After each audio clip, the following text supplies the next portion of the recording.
Welcome back. You're watching the news tonight. Well, pressure is mounting on the Election Commission as well, following requests first from the political parties and then from the academic sector to postpone the election dates in the state, as it would affect the students writing their public exams. But it is a firm no from the EC, who told the Madras High Court today that the election scheduled on the 13th of April cannot change in Tamil Nadu, as it will affect the poll process in the other 4 states that are going to the elections as well. This comes after 2 PILs were filed in the Madras High Court. The court has reserved the orders in the cases. The Election Commission said that once the schedule is fixed, it cannot be challenged. We have referred to some Supreme Court judgments which says the Election Commission is the sole authority to decide what should be the date of the election. And since the Model Code of Conduct has already come into force, if the election schedules are disturbed, it will seriously affect the election schedule.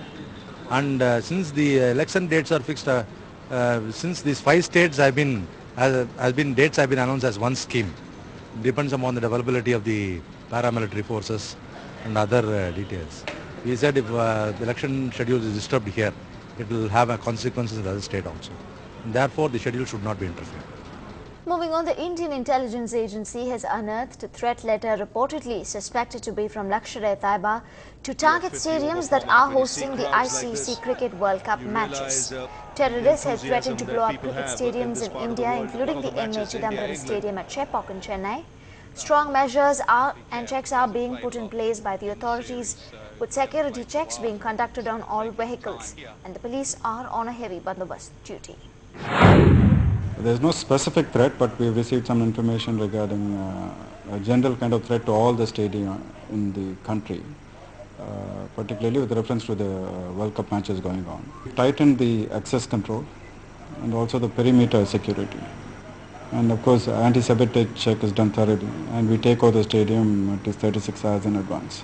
And we also combed a few places in and around the stadium. We check the lodges, looking for any suspicious inmates. And we also stationed some of our security vans with cameras mounted on them at strategic places. And we also insisted that the car passes should carry the registration numbers of the cars. Well, the rape and murder of IT employee Pratibha Murthy in Bangalore sent shivers down everyone's spine and certainly brought to focus the lapse of safety for women who travel in cabs, especially during late nights. And our reporter Zoya Thomas now brings us a report on how a certain company goes all out to ensure she takes the road to safety. Devi Priya, an IT employee working with CSS Corp, used to live in constant fear for several years, until now. Travelling by company cabs, sometimes with cab drivers whom she did not know, was an ordeal in itself. To add to that, crime against women in India has been on the rise. Take for instance the rape and murder of Pratibha, a BPO employee in Bangalore in December 2005, an incident that shocked the nation. But luckily for Devi Priya, her company came out with what seems to be a Women's Day gift to women who often work the graveyard shift.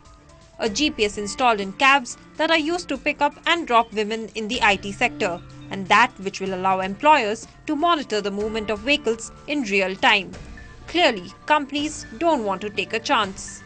Actually, my parents were really worried. Working in an IT industry, we work late night shifts, but as CSS Corp has introduced this card system, which is very useful for all the women here, because you just need to swipe in when you enter into the cabs and when you leave out, onboarding and offboarding.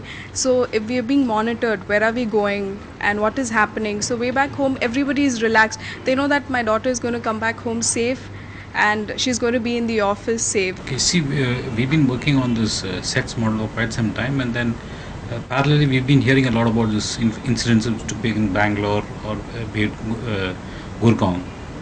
So Chennai, though it's still a safe city, I thought it's very important for us to have that comfort factor given to the female employees. So that is one trigger which started the whole thing, and we've been developing on this model. But what makes this system unique is that parents or guardians too can opt for the software, which will help them monitor the stop points during the transit from office to home and vice versa. Simply swipe the card on the device, which is permanently fixed in the cab. The boarding status is instantly captured and monitored in the master control room at the office. Plus, prior to their pickup, employees are alerted of the cab's distance through an automated SMS. RFID system, SMS solution and application. That's how our system works.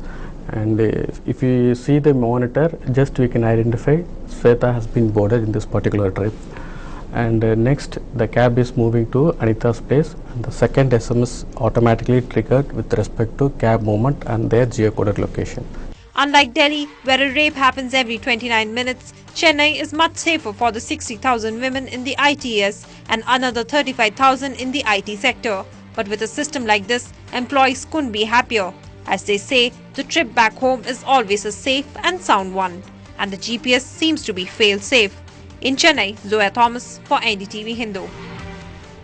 Well, what an interesting way to make sure you're safe there. And on the occasion of Women's Day, we also bring you an inspiring story of how a group of women in Chennai believe and go by the philosophy, be the change you want to see.